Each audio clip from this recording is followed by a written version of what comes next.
నమస్తే, welcome to Prime 9 special chit chat. Telangana Congress పార్టీలో ఎక్కువగా వినిపిస్తున్న పేరు అది. దేశంలోనే అతి చిన్న వయసులో మండలిలో అడుగుపెట్టిన నాయకుడు. పార్టీ కోసం కష్టపడి పనిచేశాను, పదవి రాలేదు అని ఎప్పుడూ నిరాశ చెందలేదు. కానీ కష్టించి పనిచేసిన వారిని పార్టీ ఎప్పుడు మర్చిపోదు కదా, అందుకనే పదవి ఇచ్చి వరించింది. లేట్గా అయినా లేటెస్ట్గా వచ్చారు ఆయనే బల్మూరి వెంకట్ నరసింహరావు. ఇవాళ మన గెస్ట్ బల్మూరి వెంకట్ గారు, ఆయనతో మాట్లాడదాం. నమస్తే వెంకట్ గారు, ఎలా ఉన్నారు? నమస్తే అండి, బాగున్నాను. మీరు ఎలా ఉన్నారు? ఫైన్ అండి. ఎన్ఎస్సిఐ ఎంట్రీ ఇచ్చిన తర్వాత, అంటే అక్కడి నుంచి రాజకీయాల్లోకి ఎంట్రీ ఇచ్చిన తర్వాత ఎమ్మెల్సీగా ఎన్నికయ్యారు. కంగ్రాచులేషన్స్. Thank you. అయితే మీకు ఎప్పుడు అనిపించలేదా, నేను 10 years నుంచి పార్టీ కోసం కష్టపడి పనిచేస్తున్నాను, నాకు ఏ చిన్న పదవి కూడా రాలేదు, ఏదో ఒకటి రాలేదని ఎప్పుడు మీరు నిరాశ చెందలేదా? అంటే నేను ఉన్న రోజులో 2014లో 2009లో అంటే నేను మా ఇంటర్మీడియట్ 10th దానిలోనే నేను 10th క్లాస్కి వెళ్ళి నేను జనరల్ ఆర్గనైజేషన్ ఎన్ఎస్ఎల్ తిరుగుతుండే. 12-13 స్టూడెంట్ యాక్టివ్ అంటే జనరల్ యాజ్ అన్ యాక్టివిస్ట్ తిరుగుతుండే. సో దాని తర్వాత ఎలక్షన్ సిస్టంలో 2012 ఎలక్షన్స్ అప్పుడు కూడా నేను వర్క్ చేసినాను. ఆ రోజు ఉన్న సిటీ ప్రెసిడెంట్ కోసం, స్టేట్ ప్రెసిడెంట్ కోసం ఎలక్షన్స్లో వర్క్ చేసినాను. వంశన్న గారు అప్పటికి వెళ్ళి ఎలక్షన్స్లో వర్క్ చేసినాను. 2014లో ఎలక్షన్ ప్రాసెస్లో స్టార్ట్ అయ్యి 2015 ఏప్రిల్ 15 నేను ఎన్ఎస్వై రాష్ట్ర అధ్యక్షునిగా ఎన్నుకోబడ్డాను. అప్పటికెళ్ళి నేను ఎమ్మెల్సీ అయ్యేంత వరకు నేను ఎన్ఎస్వై స్టేట్ ప్రెసిడెంట్గా కంటిన్యూ అయ్యాను. అంటే మధ్యలో సెకండ్ టైం ఎలక్షన్ అయినప్పుడు కూడా మధ్యలో నేషనల్ సెక్రటరీగా ప్రమోట్ అయినాను. 6 months యాజ్ నేషనల్ సెక్రటరీగా గుజరాత్, కర్ణాటకలో వర్క్ చేసినాను. దాని తర్వాత మళ్ళీ సెకండ్ టైం ఎలక్షన్స్ కండక్ట్ చేస్తే కూడా మళ్ళీ రీఎలెక్టెడ్ ఎన్ఎస్వై స్టేట్ ప్రెసిడెంట్గా నా సర్వీసెస్ని పార్టీ విద్యార్థి విభాగ రాష్ట్ర అధ్యక్షునిగా నేను అందిస్తూనే ఉన్నాను. సో ఇంకా కావాలి, ఏదో కావాలి, ఉన్నదాన్ని ఏ రకంగా మనం పనిచేయాలని ఆలోచన ఉంటే తప్ప ఇంకా కావాలి, ఇంకేదో కావాలన్న ఆలోచన లేకుంటే. And I'm into politics out of passion. నేను రాజకీయాల్లోకి వచ్చింది ఇంట్రెస్ట్ తోటి, ఒక చేంజ్ తీసుకురావాలని ఒక ప్యాషన్ తోటి వచ్చిన. I don't think this as a profession. Today also MLC services I think is that is a passion. ప్రజలకు ఏ రకంగా సర్వీసెస్ ఇవ్వాలి, సరే ఇది ఒక జాబ్ లెక్క, ఒక రెస్పాన్సిబిలిటీ, ఒక పోస్ట్లో ఉన్నప్పటికీ కూడా నాకు చేయాలని ఒక ఇంట్రెస్ట్ తోటి నేను చేస్తున్నాను. అంతే తప్ప నేను ఏదో ఆశించి ఏదో సంపాదించాలి. నేను ఎన్ఎస్ఐ ప్రెసిడెంట్ నిలబడ్డప్పుడు గెలుస్తాను అని నేను అనుకోలేదు. ఆ రోజు ఉన్న నా ఫ్రెండ్స్, ఉన్న స్టూడెంట్స్ అందరు కలిసి అట్ ది ఏజ్ ఆఫ్ 22 నన్ను 21-22 ఇయర్స్లో నన్ను I'm the youngest NSI president నన్ను గెలిపించడం జరిగింది. సరే డైరెక్ట్గా ఎన్ఎస్ఐ స్టేట్ ప్రెసిడెంట్ గెలిపించిన తర్వాత నేను పని చేయలేను, వీడు చేయగలుగుతాడా, సాధ్యమవుతుందా అని అనుకోరు. దాని తర్వాత వాట్ హ్యావ్ డన్ అది పార్టీ గుర్తించింది, అందరు గుర్తించి 28 yearsకి నాకు అతిపెద్ద ఎన్నికల్లో హుజరాబాద్లో నాకు పార్టీ బీఫామ్ ఇచ్చిండ్రు. హుజరాబాద్ ఎలక్షన్స్లో కాంగ్రెస్ పార్టీ బీఫామ్ పైన నాకు నిలబడే అవకాశం వచ్చింది. అది కూడా నేను అడగకుండా పార్టీ పెద్దలందరూ నిర్ణయం తీసుకొని పార్టీ కష్టకాలం నుండి ఒక లాయలిస్ట్ కావాలని చెప్పి నాపై నమ్మకం పెట్టుకొని 28 yearsలో నేను పార్టీకి లాయల్గా ఉంటానని నమ్మి, ఎవరు ఎన్ని ప్రలోభాలు పెట్టినా, భయభ్రాంతులకు గురి చేసినా వెనకకి జరగడం నమ్మి నన్ను ఎలక్షన్లో నిలబెట్టారు. దాని తర్వాత అందరూ కథమైపోయారు, వెంకట్ అయిపోయింది, కొలాప్స్ అయిపోయింది అని చెప్పి మాట్లాడారు. నన్ను హేళనగా మాట్లాడారు, ఎగతాళి చేసి మాట్లాడారు. సరే నేను అది ఏ రోజు పట్టించుకోలే. పార్టీ ఇచ్చిన అవకాశాన్ని యూజ్ చేసుకొని నా పని నేను చేసుకుంటూ ఉన్నాను. దాని తర్వాత ప్రొటెస్ట్ చేసి నేను జైల్లో ఉంటే నాకు నమ్మకాన్ని, ధైర్యాన్ని నీయనికి నీ వెంట నేనున్నా అని చెప్పని ఆ రోజు రేవంత్ రెడ్డి గారు PCC అధ్యక్షులైనాక, భట్టి గారు CLPగా, వాళ్ళిద్దరు కలిసి రాహుల్ గాంధీ గారు జైలుకి వచ్చారు నన్ను కలవని. So he has sent a message, కష్టపడ్డ కార్యకర్తకి పార్టీ అండగా ఉంటుందని ఒక మెసేజ్ని పార్టీ ఇవ్వడం జరిగింది. సో అది అయిపోయినాక ఆటోమేటిక్గా అది అయిన తర్వాత ఎలక్షన్ అయిపోయింది. అది సరే హుజరాబాద్ టికెట్ వస్తుంది అనుకోరు, టికెట్ రాకపోయేసరికి అప్పుడు కూడా అన్నారు వెంకట్ బర్స్ట్ అవుతాడు, వెంకట్ తిడతాడు, వెంకట్ ఏదో మాట్లాడతాడు. బాగా అనిపించింది. 24 hours I kept my phone off. I was away from everyone. I was with my family. మా అన్న, వాళ్ళ పిల్లలు, మా మదర్, వాళ్ళతో ఉన్నాను, వాళ్ళతో టైం స్పెండ్ చేసినాను. ఇక్కడ నాది నేను డైజెస్ట్ చేసుకోవాలి కదా, చేసుకున్నాను. ఆఫ్టర్ 24 hours మళ్ళీ నెక్స్ట్ డే మళ్ళీ నా ఎన్ఎస్యూ యాక్టివిటీస్లో నా ఫ్రెష్ డే స్టార్ట్ చేసి తిరగడం స్టార్ట్ చేసినాను. Because there was a huge responsibility. ఆ ఎలక్షన్స్లో పేపర్ లీకేజ్ ఇవన్నీ అయినాక నిరుద్యోగ యువత, విద్యార్థులందరినీ కూడా మోటివేట్ చేయాలి, వాళ్ళకి వాస్తవాలు చెప్పాలి, రాష్ట్ర వ్యాప్తంగా ప్రచారం చేసే బాధ్యత నా పైన పార్టీ పెట్టింది. సో ఆ టైంలో I can't waste my time. నాకు రాలేదు, నా పరిస్థితి ఏంటంటే, బికాస్ నేను ఒక్కరిని ఎమ్మెల్యే టికెట్ వచ్చి ఎమ్మెల్యే అవ్వడం కంటే రాష్ట్రంలో కాంగ్రెస్ పార్టీ అధికారంలో వస్తే I can do more things which have promised. అది పెట్టుకున్నాను, వర్క్ చేసినాను. పార్టీ గవర్నమెంట్ ఫామ్ అయింది. ఆ ఓట్ షేర్ చిన్న గ్యాప్ ఏదైతే ఉందో, అన్ఎంప్లాయిడ్ యూత్, తెలంగాణ విద్యార్థులు అందరూ కూడా కాంగ్రెస్ పార్టీ వైపు ఉండడానికి 100% ఎన్ఎస్వై పాత్ర పోషించిందని నమ్మింది పార్టీ. కాబట్టే నన్ను ఫస్ట్ అకామిడేట్ చేసింది. అంటే నామినేటెడ్ పదవులలో ఫస్ట్ వచ్చిన ఎమ్మెల్సీ స్థానాలకి 2 స్థానాలకి నేను అర్జీ పెట్టుకోలే, నేను ఎవరిని అడగలే, నేను హైదరాబాద్లోనే ఉండే, నేను ఎక్కడ ఎవరిని కలవలేదు. ఆల్ ఆఫ్ ఎ సడన్గా Jan 12th రోజు నాకు మెసేజ్ వచ్చింది. ఐ థాట్ ఏదో దేని గురించో అని చెప్పి అది కూడా నేను పెద్ద పట్టించుకోలే. మెసేజ్ వస్తే జస్ట్ కంగ్రాచులేషన్స్ అని వస్తే. దాని తర్వాత 15th రోజు టీవీలో చూస్తేనే తెలిసింది నాకు. అప్పుడు కూడా నేను నమ్మలే. తర్వాత మా కేసీ వేణుగోపాల్ గారు కాల్ చేసి మీరు కష్టపడ్డ దానికి ఇచ్చిన దానికి గుర్తింపు ఇస్తున్నామని చెప్పి తర్వాత మా సీఎం గారు, డిప్యూటీ సీఎం గారు మాట్లాడి, శ్రీధర్ బాబు గారు వీళ్ళందరూ మా పార్టీలో ఎవరైతే ఉన్నారో అందరు కూడా మాట్లాడి ఎవ్రీవన్ యాక్సెప్టెడ్ దట్. అండ్ కష్టపడితే ఈ రకంగా గుర్తింపు వస్తుందని ఒక మెసేజ్ని పంపించి ఇన్ మై హిస్టరీ నా లైఫ్లో చెప్పుకోనికి అతి చిన్న వయసులో భారతదేశ చరిత్రలో ఇండియన్ పొలిటికల్ హిస్టరీలో ఏదైతే ఇప్పుడు మనకు 5-6 రాష్ట్రాలు ఎక్కడైతే ఎమ్మెల్సీస్ ఉన్నాయో 30 yearsకి ఎలిజిబిలిటీ, 30 years 8 months దాటంగానే 31 yearsకి నాకు అవకాశం కల్పించారు. ఇది నాకు లైఫ్ టైం అచీవ్మెంట్. నిజమే. రాహుల్ గాంధీ గారు నేను జైల్లో ఉన్నప్పుడు నన్ను కలవనీకి వచ్చేది అనేది ఎప్పటికీ నాకు, ఎందుకంటే ఫస్ట్ టైం రాహుల్ గాంధీ గారు జైలుకి పార్టీకి సంబంధించిన ఒక వ్యక్తుల్ని కలవనీకి వెళ్ళారు. మర్చిపోరు అది ఎప్పటికీ రాసి ఉంటుంది, అది హిస్టరీలో రాసి ఉంటుంది. అట్ ద సేమ్ టైం అతి చిన్న వయసు గల ఎమ్మెల్సీ ఎవరంటే బల్మూరి వెంకట్ అనే పేరు ఉంటుంది. ఇది హైలైట్ అసలు సరిపోతుంది కదా. ఇంకా దీనికి మించి ఇంకేమీ ఆశిస్తాం, ఇంకేం ఆశపడ్డా కూడా అది అతి ఆశనే అవుతుంది. అంటే ఇప్పుడు ఈ పదవి వరించడం కూడా మీరు అనుకుంటున్నారా నేను కష్టపడ్డాను కాబట్టి వచ్చిందేమో అని అనుకుంటున్నారు. సరే ఇచ్చారు, పార్టీ ఇచ్చిందని అనుకుంటున్నారు, కానీ బయట ఆరోపణలు అలా లేవు కదా. మీకు రిలేషన్ కాబట్టి ఇంక ఇవ్వాలి కాబట్టి ఇచ్చారేమో, మామ అనే ఒక రిలేషన్ ఉంది అనేది కూడా బయటకు వస్తుంది కదా. రేవంత్ రెడ్డి గారు నాకు చిన్నతనంలో మా ఇంటి నేబర్ కాబట్టి he calls my mother sister, so I call him like that. చిన్నప్పటికెళ్ళి అప్పుడు రేవంత్ రెడ్డి గారు పాలిటిక్స్లో కూడా లేరు అసలు. ఈ పొలిటికల్ నేను ఆ టైంలో కనీసం నాకంతా నేను చిన్న పిల్లగాని స్కూల్కి పోతుండే, వాళ్ళ బ్రదర్స్ అందరినీ కూడా నేను అట్లనే పిలుస్తుండే. They use to take me to school. చింటల్ మామన్ Krishna Reddy గారు అని వారి చిన్న brother, he's very close to me. చిన్నప్పటికెళ్ళి అట్లనే ఉంటాయి. నాకు స్కూల్ టైంలో కూడా చిన్న ఇష్యూస్ ఉన్నా వాళ్ళ ప్రెస్ ఇక్కడనే ఉంటుంటే, ఏదైనా ప్రాబ్లమ్స్ ఉన్నా use to go to him. మామయ్య ఈ ప్రాబ్లం ఉందా, ఆ ప్రాబ్లం ఉందా. నాకు అప్పటికి పాలిటిక్స్, ఈ పార్టీస్ ఇవన్నీ ఏం తెలియదు. ఆ ఏజ్లో స్కూల్ ఏజ్లో ఏం తెలుస్తుంది. అండ్ దాని తర్వాత వారు టీడీపీ ఎమ్మెల్యే అయిన రోజు కూడా వారు కాంగ్రెస్ పార్టీలో చేరేంత వరకు ఏ రోజు కూడా నేను రేవంత్ రెడ్డి గారిని ఎక్కడ నేను కలవలేదు, రేవంత్ రెడ్డి గారితో నేను మాట్లాడలేదు. ఇన్ఫ్యాక్ట్ ఏదైతే వారు టీడీపీలో ఉన్నప్పుడు కాంగ్రెస్ పార్టీ వారి పైన ఏదైనా ప్రొటెస్ట్ కానీ ఏమైనా ధర్నాలు చేయమన్నప్పుడు పిలిపించినప్పుడు కూడా నేను చేసిన. Because Balmuri Venkat is loyal to Congress party. వ్యక్తిగతంగా నాకు రేవంత్ రెడ్డి గారి దగ్గర, కోమటిరెడ్డి వెంకటరెడ్డి గారు నాకు ఫ్యామిలీ రిలేషనే. సీతక్కని నేను సొంత అక్క లెక్క భావిస్తా. నేను జైల్లో ఉన్నప్పుడు జగ్గారెడ్డి గారు, హనుమంతరావు గారు జైలుకి వచ్చి నన్ను కలిసిండ్రు. శ్రీధర్ బాబు గారు నాకు మా జిల్లాకి వెళ్ళి మా ఫ్యామిలీకి ఎప్పటికెళ్ళో అసోసియేట్. ప్రేమ్ సాగర్ రావు గారు నాకు అంకుల్. అట్లా చెప్పుకుంటూ పోతే అంటే ఎవ్రీవన్ ఆర్ క్లోజ్లీ అసోసియేట్. ఎందుకంటే ఎవరితోటి కాంట్రవర్సీ లేదు, because I'm associated with party. వ్యక్తిగతంగా అందరితోటి దగ్గర రిలేషన్ ఉంటుంది, కానీ పార్టీ విషయం వచ్చినప్పుడు దగ్గర ఉన్న వ్యక్తుల పైన పార్టీ ఒక కాల్ తీసుకున్నప్పుడు ఈ వ్యక్తి నాకు దగ్గర, ఈ వ్యక్తి నాకు దూరం అనేది ఉండదు. పార్టీ ఒక నిర్ణయం తీసుకొని ఆయన పైన ప్రొటెస్ట్ చేయాల్సిందే అంటే దగ్గర ఉండని, బంధువు ఉండని, చుట్టం ఉండని, పార్టీ ఫస్ట్. నేను నా పార్టీని తల్లి లెక్క భావిస్తాను. నేను ఈ రోజు కూడా బల్మూరి వెంకట్ నువ్వు ఏ వర్గానికి చెందిన వాళ్ళని నన్ను అనేక ఇంటర్వ్యూలు అడిగినా నేను ఈ వర్గానికి చెందిన వాళ్ళని చెప్తాను. Because I believe in my party. నేను కాంగ్రెస్ పార్టీ ఐడియాలజీలో నచ్చి, ముఖ్యంగా యంగ్స్టర్స్కి ఏదైతే ఫ్రీడమ్ ఉంటుందో, నేను 10 yearsలో నేను ఎన్ఎస్యూ అధ్యక్షునిగా నన్ను నేను ప్రూవ్ చేసుకోగలిగిన అంటే నాకు ఆ ప్లాట్ఫామ్ ఇచ్చింది కాంగ్రెస్ పార్టీ. నన్ను ఎన్ఎస్యూ రాష్ట్ర అధ్యక్షునిగా నేను ఎన్నుకోబడగలిగినానంటే అవకాశాన్ని కల్పించింది రాహుల్ గాంధీ గారు ఎలక్షన్ సిస్టమ్ ద్వారా. లేకపోతే coming from A non political family, coming from a middle class non political family, నాకు అసలు అవకాశమే ఉండకపోతుండే, నాకు అసలు ఛాన్సే రాకపోతుండే. నాకు ఆ ఛాన్స్ వచ్చింది కాబట్టే కదా నన్ను నేను ప్రూవ్ చేసుకోగలిగిన. ఆ ప్రూవ్ చేసుకునే ఫ్రీడమ్ కూడా ఇతర పార్టీలో అయితే you need to take permissions. ఈ ప్రోగ్రామ్ చేయాలి, ఆ ప్రోగ్రామ్ చేయాలని. మా పార్టీలో పర్మిషన్ అవసరం లేదు, ఇంటిమేషన్ ఇస్తే సరిపోతుంది ఇది చేస్తున్నాను. అసలు ఏంటి ప్రస్థానం అంతా కూడా ఎప్పుడు మొదలైంది, మీరు ఎక్కడ ఇన్స్పైర్ అయ్యారు?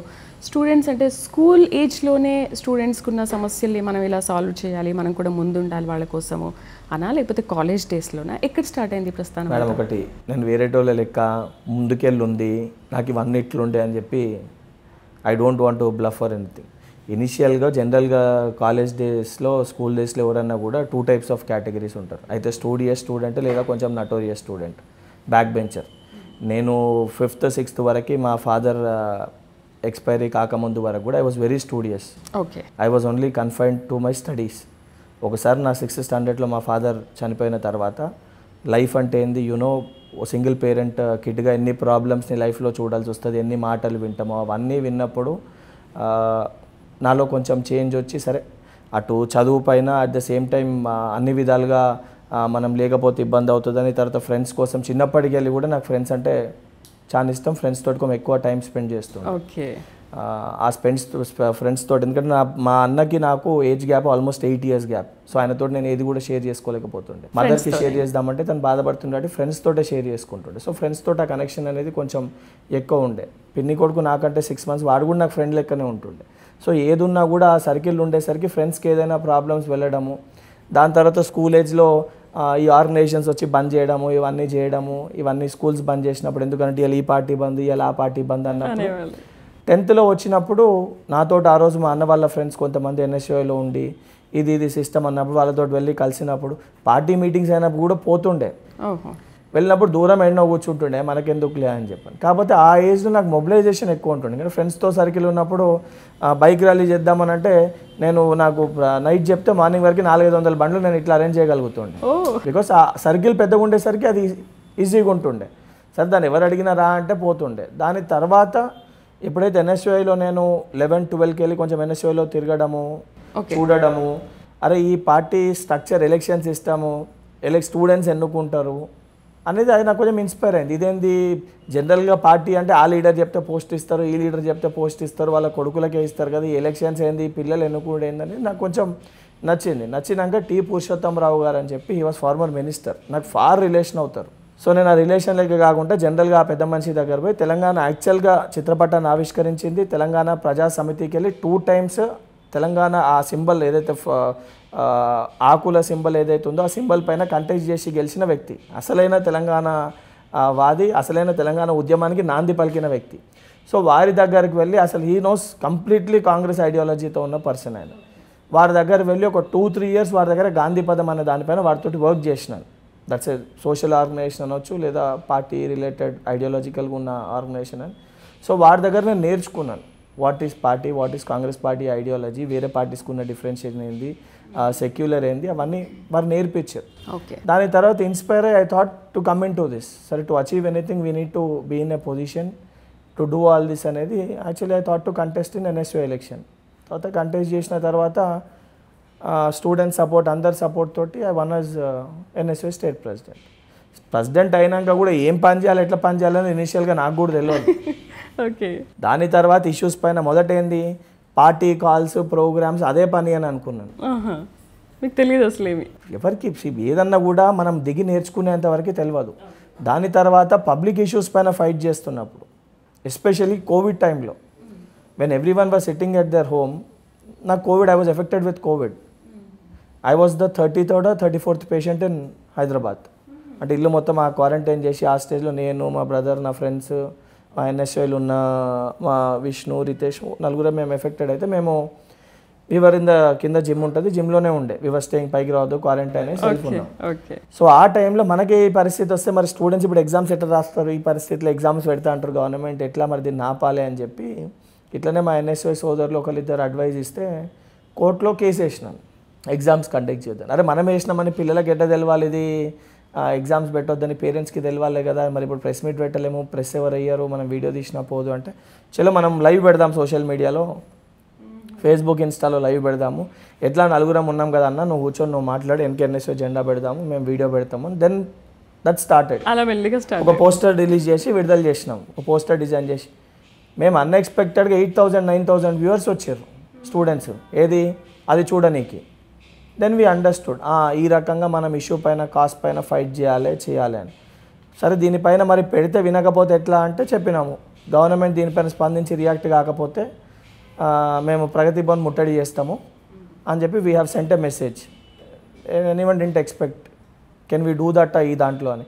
పీపీ కిట్స్ వేసుకున్నాము, మేము ఆ మెసేజ్ ఇవ్వాలనుకున్నాం, వెళ్ళి ప్రగతి భవన్ గేట్ ఎక్కి దూకినాను. అప్పుడు వాళ్ళు మనం రిమైండ్ చేసారు. దాని తర్వాత ఆడికెళ్ళి స్టార్ట్ అయ్యి there are like 88 to 90 cases on me. 5 times I was in jail. అంటే ఒకసారి స్టార్ట్ చేసినాక నాకు ఇది ఏం చేస్తున్నానో ఎక్కడ అనేది లేకుండే. My focus was only to వీళ్ళు చేసేవన్నీ కూడా ఎక్కడ స్టూడెంట్ ప్రాబ్లం అయినా అది నా డ్యూటీ. ఎవరో ఫోన్ చేసి చెప్పడం కాదు, నాకు తెలిసిందంటే నేను వెళ్ళి ఫైట్ చేయాలి. అది జేఎన్టీయూ కానీ, ఉస్మానియా కానీ, పాలమూరు కానీ, any university, any issue, any detention, any job related issue, any paper leakage, everywhere you can see my name. Last 10 yearsలో ఎక్కడ కూడా స్టూడెంట్ ఆర్ యూత్ ప్రాబ్లం అని అంటే ఎన్ఎస్యుఐ లేకుండా, ఇన్వాల్వ్ లేకుండా అనే పరిస్థితే లేదు ఎక్కడ మీరు చూసుకున్నా. ఆ రకంగా కష్టపడి పని చేసినాం కాబట్టే పార్టీ కూడా వీడు కష్టపడ్డాడని నమ్మి ఎమ్మెల్సీగా అవకాశం ఇచ్చారు. And this is not only my single achievement, ఇది నేను ఒక్కరిని కాదు. ఎన్ఎస్యు అనే ఆర్గనైజేషన్ నాతోటి ఉంది. అందులో ఉన్న అనేక మంది ఏదైతే కష్టపడ్డ ఆఫీస్ బేరర్స్ ఉన్నారో వాళ్ళందరూ కలిసి as a president I was in the front. Venkat NSU అధ్యక్షుడిగా ఉన్నప్పుడు ఎలా ఉన్నాడో ఎమ్మెల్సీ తర్వాత అలా లేడు అన్న విమర్శలు కూడా వినిపిస్తున్నాయి. ఇది ఎంతవరకు నిజం? అంటే ఎన్ఎస్యుఐ ప్రెసిడెంట్గా ఉన్నప్పుడు my boundaries were across the state. As NSUI president I can involve across Telangana. ఎమ్మెల్సీగా మీరు అయినప్పుడు you opt a constituency or a district, you need to be confine to that particular place. You can't get involved everywhere. అంటే ప్రతి చోట మనం involve కాలేం. Because ఇది అధికారికంగా ప్రభుత్వంలో ఉన్నప్పుడు ఎమ్మెల్సీగా you can raise your voice. సరే సమస్యలు ఉన్నాయి. ఇంకోటి యాజ్ అన్ అపోజిషన్లో ఉన్న ఎన్ఎస్యుఐ ప్రెసిడెంట్గా నువ్వు చేసే ప్రతిదాన్ని కూడా నువ్వు మీడియాకి అడ్రస్ చేయగలుగుతావు, చెప్పగలుగుతావు, ఇచ్చే రిప్రజెంటేషన్స్ చూపివ్వగలుగుతావు. నేను గవర్నమెంట్లో ఎమ్మెల్సీ గుండి నేను పరిష్కరించే సమస్యలు నేను లేదా ఏదైనా డిపార్ట్మెంటో లేదో వైస్ ఛాన్సలర్ దగ్గర పోయి నేను పేపర్ ఇచ్చి ఫోటో దిగి నేను బయట పెట్టుకోలేదు. నేను చేసే పని అప్పుడు కంటే ఇప్పుడు ఎక్కువ ఉంది. అప్పుడు లేవనెత్తిన ప్రతి సమస్యని పరిష్కరిస్తున్నా. బట్ ఈరోజు నేను పరిష్కరిస్తున్నానని చూపించుకోవడం అది కరెక్ట్ కాదు. గవర్నమెంట్ పరిష్కరిస్తుందని చూపివ్వడమే గవర్నమెంట్కి మంచి పేరు వస్తే ఆటోమేటిక్గా వెంకట్కి వచ్చినట్టే. ఆ రోజు ఎన్ఎస్యుఐ ప్రెసిడెంట్గా దీనిపైన ఫైట్ చేస్తున్నామని చూపివ్వాల్సిన అవసరం ఉండే. మేము ఫైట్ చేస్తేనే గవర్నమెంట్ ఇది చేసిందని. ఇలా మేమే గవర్నమెంట్లో ఉన్నాము. సో ఆ ప్రాబ్లమ్స్ని రిజాల్వ్ చేయడంలో ఆ ప్రాబ్లమ్స్ రిజాల్వ్ అయిన పిల్లలకి తెలుసు, దానిపైన మాట్లాడుతున్న పిల్లలకి తెలుసు. డిఎస్సి కానీ ఏదైతే గ్రూప్ 1, గ్రూప్ 2, గ్రూప్ 3 కానీ లేదా పబ్లిక్ సర్వీస్ టీజీపీఎస్సీ ప్రక్షాళన కానీ ప్రతి రిక్రూట్మెంట్ ప్రతి చోట ఏమైనా ప్రాబ్లమ్స్ ఉన్నాయి, సమస్యలు ఉన్నాయని అంటే ఎమ్మెల్యే క్వార్టర్స్లో స్టూడెంట్స్ ఎవరు వచ్చినా కూడా ఏ ఇష్యూస్ పైన కూడా వాళ్ళు ప్రతి ఒక్కరు కూడా దీనికి సంబంధించిన ఇష్యూస్ పైన ఎవరు పోయి మాట్లాడుతున్నారు అని అంటే యూ కెన్ ప్రతి ఒక్కరు కూడా they will take my name. నా వల్ల లాభపడ్డోళ్ళు వెంకటన్న మంచిగా చేసిండని వాళ్ళు తక్కువ మంది ఉంటారేమో చెప్పేటోళ్ళు, నష్టపోయిన వాళ్ళు చేస్తలేడని నన్నే ఎక్కువ మంది తిడతారు. ఎందుకు తిడతారు? Because when we're talking on that issue మనం ఇన్వాల్వ్ అయితేనే కదా మన పేరు బయటకు వచ్చేది, లేకపోతే ఎవరు పట్టించుకోరు కదా. అంటే ఇప్పటికీ మీరు అదే స్టాండ్ మీద ఉన్నారా? అంటే ఎమ్మెల్సీ పదవి వచ్చిన తర్వాత 100% లేదు, నేను అంతకుముందు ఎవరితో అయితే ఎవరి గురించి అయితే ఫైట్ చేశానో వాళ్ళే ఇంపార్టెంట్, వాళ్ళ ఫ్యూచర్, భవిష్యత్తు, వాళ్ళకి ఉద్యోగాలు ఇవన్నీ నిరుద్యోగులు ఉండకుండా ఉండాలి మన దేశంలో, మన రాష్ట్రంలో అనేది ఆ స్టాండ్ మీదే ఉన్నారా? లేదు, నాకు ఇంక ఎమ్మెల్సీ పదవి వచ్చింది కాబట్టి నాకు రెస్పాన్సిబిలిటీస్ ఎక్కువగా ఉన్నాయి కాబట్టి నేను వాటి మీద కొంచెం కాన్సంట్రేషన్. నన్ను ఎమ్మెల్సీగా నన్ను పెట్టిందే రావట్లేదు. యువకులకి విద్యార్థులకి మధ్యలో ఒక సమన్వయకర్తగా వాళ్ళకున్న సమస్యల్ని ప్రభుత్వ దృష్టికి తీసుకొని వస్తాను, వాళ్ళకున్న సమస్యల్ని శాసన మండలిలో మాట్లాడతాను, వాస్తవాలు యువకులకి విద్యార్థులకి చెప్తాను, వాళ్ళకి ఏదైతే వాళ్ళ ఒక క్వశ్చన్స్కి అయితే సొల్యూషన్ కానీ లేదా సమాధానాలు కానీ తీసుకొని వస్తాను అని చెప్పి నన్ను ఈ స్థానంలో కూర్చోబెట్టారు. అండ్ నేను ఎమ్మెల్సీ అయినాక ఉస్మానియా యూనివర్సిటీ స్టూడెంట్స్ తోటి వెళ్ళి వాళ్ళ ఆర్ట్స్ కాలేజ్లో మీటింగ్ పెట్టి వాళ్ళని కలిసి మాట్లాడడం జరిగింది. చిక్కడపల్లి సెంట్రల్ లైబ్రరీకి అనేక సందర్భాల్లో వెళ్ళి మాట్లాడడం జరిగింది. ఎల్బీ నగర్ ఇన్స్టిట్యూషన్స్కి వెళ్ళి మాట్లాడడం జరిగింది. అది గ్రూప్ 1 ఏదైతే గ్రూప్ 1 కానీ డిఎస్సి ఒకటేసారి వచ్చినప్పుడు గ్రూప్ 2 పోస్ట్పోన్మెంట్ దానిపైన స్టూడెంట్స్ని కలిసి ప్లాజాలో వాళ్ళతో కూర్చొని మాట్లాడిన దాంట్లో బల్మూరి వెంకటే ఉండే. ఏదైతే వాళ్ళకి సంబంధించి డిఎస్సికి సంబంధించి వాళ్ళ పర్సంటేజ్ ఏదైతే ఇంటర్మీడియట్ 10th వాళ్ళ పర్సంటేజ్ తగ్గివ్వడంలో బల్మూరి వెంకట్ పాత్ర ఉందో లేదో వాళ్ళకి తెలుసు. టీజీపీఎస్సీ ప్రక్షాళన దాంట్లో వాళ్ళకి తెలుసు. జియో 46 విషయంలో వాళ్ళకి తెలుసు. గురుకుల ఇష్యూలో వాళ్ళకి తెలుసు. ప్రతి విషయంలో కూడా ప్రతి చోట కూడా యూ కెన్ సీ మీ. కాకపోతే వాస్తవాలు ఉన్నది, జరిగేది, జరుగుతుంది నిక్కచ్చుగా కరెక్ట్గా ఆ రోజు చెప్తుండే, ఈరోజు కూడా చెప్తుండే. నేను గ్రూప్ 1 ఎగ్జామ్ అంటే ఏ రోజు కూడా ఈరోజు ఏ రకంగా అయితే BRS party or BJP party వ్యవహరిస్తుందో మేము అపోజిషన్ ఉన్నప్పుడు వీళ్ళ రకంగా వ్యవహరించలే. ఏ రోజు కూడా మేము ఫైట్ చేసినప్పుడు చాలా పద్ధతిగా ఆ రోజు ఎగ్జామినేషన్ ఏ రోజు కూడా టీజీపీఎస్సీ దగ్గర పోయి నేను ప్రొటెస్ట్ చేయలే. ఎప్పుడు ప్రొటెస్ట్ చేసినాము?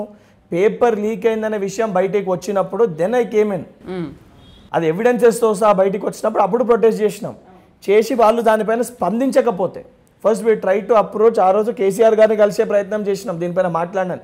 ఆయన స్పందించక మాట్లాడక ఈ ఇష్యూని కప్పిపుచ్చే ప్రయత్నం చేస్తే అప్పుడు నేను న్యాయస్థానాన్ని ఆశ్రయించిన. న్యాయస్థానాన్ని కూడా నేను కాదు పిటిషనర్. ఆ రోజు ఉన్న స్టూడెంట్స్ ఎవరైతే ఉన్నారో ఏడబ్ల్యూ ఆస్పరెంట్, గ్రూప్ 1 ఆస్పరెంట్, దానితో పాటు మనం ఉన్నామని చెప్పి ఫస్ట్ పిటిషనర్గా నేను, సెకండ్ థర్డ్ స్టూడెంట్స్ తోటి కేసు వేయించినాం. Then all these things came out. And ఆ అయిన క్రమంలో కూడా సెకండ్ టైం గ్రూప్ 1 క్యాన్సిల్ చేసినప్పుడు ఈ రోజు ప్రెస్ మీట్ పెట్టి కేటీఆర్ చెప్పినట్టు ఎగ్జామ్ క్యాన్సిల్ అవుతుంది, మీరు సరుకోకుండ్రి, మీరు అసలు ఎగ్జామే రాయకుండా అని చెప్పి నేను స్టూడెంట్స్ ఎక్కడ డైవర్ట్ చేయలే మేడం. నేను చేసిన ప్రొటెస్ట్లో ఎక్కడ పిల్లల్ని వాడుకోలే. మేము ప్రొటెస్ట్ చేసి ఫైట్ చేసింది మా విద్యార్థి విభాగ నాయకులతోటి మేము ఫైట్ చేసినాం. ఏ రోజు కూడా పిల్లల్ని మేము వీళ్ళుగా తీసుకుపోయి ఇరికిచ్చి వాళ్ళతోటి ఏదైతే వాళ్ళని ఇబ్బంది పెట్టే ప్రయత్నం మేము చేయలేము. మేము అపోజిషన్ ఉన్నప్పుడు ఈరోజు బీఆర్ఎస్ పార్టీ చేస్తున్నట్టు మేము వాస్తవాలు చెప్తుండే. ఆ రోజు నిజంగా గవర్నమెంట్ ఏదైనా మంచి పని చేస్తే ఆ రోజు ఇంటర్మీడియట్ స్టూడెంట్స్ని సబితానంద రెడ్డి గారు ప్రమోట్ చేస్తే నేను సబితానంద రెడ్డి గారికి కృతజ్ఞతలు ధన్యవాదాలు అని తెలియజేసిన. I appreciated that. ఎందుకంటే యాజ్ అ స్టూడెంట్ లీడర్ స్టూడెంట్స్కి బెనిఫిట్ అయినప్పుడు ఏ గవర్నమెంట్ అని ఉంటేనేవ్వండి అప్రిషియేట్ చేయడం మా రెస్పాన్సిబిలిటీ. వీళ్ళ లెక్క ప్రభుత్వాన్ని తిట్టాలి, మేము ఎట్లా అధికారంలోకి రావాలి, ప్రభుత్వాన్ని తిట్టేనే మేము అధికారంలోకి వస్తామనే రకంగా మా వైఖరి లేకుండే. అది మా స్టాండ్ ఉండే. ఎందుకంటే ఆ విధానం కాంగ్రెస్ పార్టీ విధానం. అది ఈరోజు ఇంకోటి, NSUI has complete authority and right. Government ఏదైనా తప్పు చేసినా ఎన్ఎస్యుఐ వాళ్ళకి అడిగే రైట్ ఉంది. హైదరాబాద్ సెంట్రల్ యూనివర్సిటీ విషయంలో కూడా స్టూడెంట్స్ అందరూ ఒక స్టాండ్ పైన ఉంటే ఎన్ఎస్యుఐ స్టూడెంట్స్ తోటే ఉండే madam. They were not with the government. మరి అంత క్లియర్గా ఉన్నప్పుడు అందులో కూడా నన్ను వాళ్ళు అడ్వైస్ అడిగినప్పుడు I advise them the same thing. Students ఏమని అనుకుంటారు, సరే యాజ్ ఎ గవర్నమెంట్ ఎండ్కెళ్ళి నేను వచ్చి కమ్యూనికేట్ చేస్తాను, బట్ స్టూడెంట్స్ ఏమని అనుకుంటారు, you should be with them. As an outgoing NSUI president నేను కూడా వాళ్ళకి అదే సజెస్ట్ చేసినాను. బికాస్ నేను మేడం, నేను పాలిటిక్స్లోకి వచ్చింది నాకేదో ఇది కావాలి, ఎమ్మెల్సీ అని నేను హ్యాపీగా ఉంది, ఇంకేం రెస్పాన్సిబిలిటీ ఉంటుంది మేడం? గవర్నమెంట్లో ఉన్నప్పుడు ప్రజల సమస్యలు తీర్చడమే హ్యూజ్ రెస్పాన్సిబిలిటీ. అందులో మన జనాభాలో అత్యధిక జనాభా 50% పైనున్న జనాభా యువకులు, విద్యార్థులు. అంత పెద్ద కులాన్ని ఆ యువ కులాన్ని నేను లీడ్ చేస్తున్నా. ఆ యువ కులం ఒక సమస్యని పరిష్కరించనీకున్నా. దానికంటే ఇంకా పెద్ద పని ఏముంటుంది? కానీ అదే యువకులకి ఎందుకు మీరు ఉద్యోగాల విషయంలో హెల్ప్ చేయలేకపోతున్నారు? అసలు మీరు వచ్చిందే ఎన్ఎస్సీ నుంచి ఉద్యోగాలు, వాళ్ళకి ఒక మంచి భవిష్యత్తు చూపించాలి, యువకుల కోసమే, మీరు నిరుద్యోగుల కోసమే ప్రతిసారి పోరాటం చేశారు. కాంగ్రెస్ ప్రభుత్వం అంటే అధికారంలోకి వచ్చిన తర్వాత కూడా ఎందుకు ఇప్పటివరకు స్టూడెంట్స్కి న్యాయం చేయలేకపోతుంది? మేడం, అన్ఎంప్లాయిడ్ యూత్కి సంబంధించి గవర్నమెంట్ ఏర్పడ్డ రోజుకెళ్ళి కండక్ట్ చేసిన ప్రతి ఎగ్జామ్ 100% ట్రాన్స్పరెన్సీ తోటి, ఇంటిగ్రిటీ తోటి, చిత్తశుద్ధితోటి అర్హులైన నిరుద్యోగులకే ఉద్యోగాలు వచ్చే విధంగా ప్రభుత్వం పనిచేసిందనేది మీకు ఎక్కడ కూడా ఏ చిన్న అవకతవకలు జరగలే, పేపర్ లీకులు కాలేదంటే అది దానికి నిదర్శనం. సెకండ్ది, గత ప్రభుత్వంలో 2017కి వెళ్ళి 23 వరకు అనేక డిపార్ట్మెంట్స్లో 14 డిపార్ట్మెంట్స్ టీజీపీఎస్సీ పరిధిలో నోటిఫికేషన్స్ ఇచ్చి ఉద్యోగాలు ఇవ్వకుండా కోర్టు కేసు చిక్కుల ఉండి ఉద్యోగాలు రాక, ఉద్యోగం రాని యువకుని పరిస్థితి ఎప్పుడు నోటిఫికేషన్ వస్తుందని ఉంటుంది. సరే, నోటిఫికేషన్ వచ్చి రానుంది, నాకు రాలేదని ఉంటుంది. కానీ ఎగ్జామ్ రాసి రిజల్ట్ రాక ఉద్యోగం వస్తుందా రాదా, ప్రైవేట్కి వెళ్ళన్నా వెళ్ళొద్దా అని చెప్పి ఉండే పిల్లల పరిస్థితి చాలా ఘోరంగా ఉంటుంది. వాళ్ళ తల్లిదండ్రుల పరిస్థితి దానికి మించి ఉంటుంది. అటు ఆ రిజల్ట్ రాక వీడు ప్రైవేట్లో పని చేసుకోలేక, వాళ్ళ తల్లిదండ్రుల లేదు ఊర్లో అందరూ కూడా వాళ్ళని ఎగతాళి చేసి మాట్లాడుతుంటే తట్టుకోలేక, జీర్ణించుకోలేక, కొడుకు ఊరికి పోలేక, తల్లిదండ్రులు కొడుకు దగ్గర రాలేక, ఆ బాధ ఏ రకంగా ఉంటుంది. అట్లా సుమారు 45,000 పైచిలకు విద్యార్థుల జీవితాలు, యువకుల జీవితాలతో గత ప్రభుత్వం చెలగాట మాడింది. మేము కొత్త ఉద్యోగాలు ఇవ్వాలంటే అవన్నిటినీ కూడా పరిష్కరించి, ఆ పాత రిక్రూట్మెంట్స్ని పరిష్కరించి నియామక పత్రాలు ఇస్తేనే ఆ డిపార్ట్మెంట్స్లో కొత్త నోటిఫికేషన్స్ అయ్యి వస్తుంది కదా. ఆల్రెడీ ఒక నోటిఫికేషన్ పెండింగ్లో ఉంటే ఇప్పుడు వాళ్ళు ప్రతిదానికి ఏమంటారు, మేము నోటిఫికేషన్ ఇచ్చినాము మీరు ఉద్యోగాలు ఇచ్చారని అంటే మాట్లాడేటోళ్ళకి సిగ్గు ఉండాలి మేడం. అసంటోళ్ళకి నోటిఫికేషన్ ఇస్తే ఉద్యోగం ఇచ్చినట్ట, లేదా ఎగ్జామ్ పెడితే ఉద్యోగం ఇచ్చినట్ట, లేదా యువకునికి నియామక పత్రం ఇస్తే ఉద్యోగం ఇచ్చినట్ట? అటు నోటిఫికేషన్ పెట్టి, ఎగ్జామ్ పెట్టి, నామమాత్రానికి మేము ఇచ్చేసినామని చేతులు దులుపుకోరు వాళ్ళు.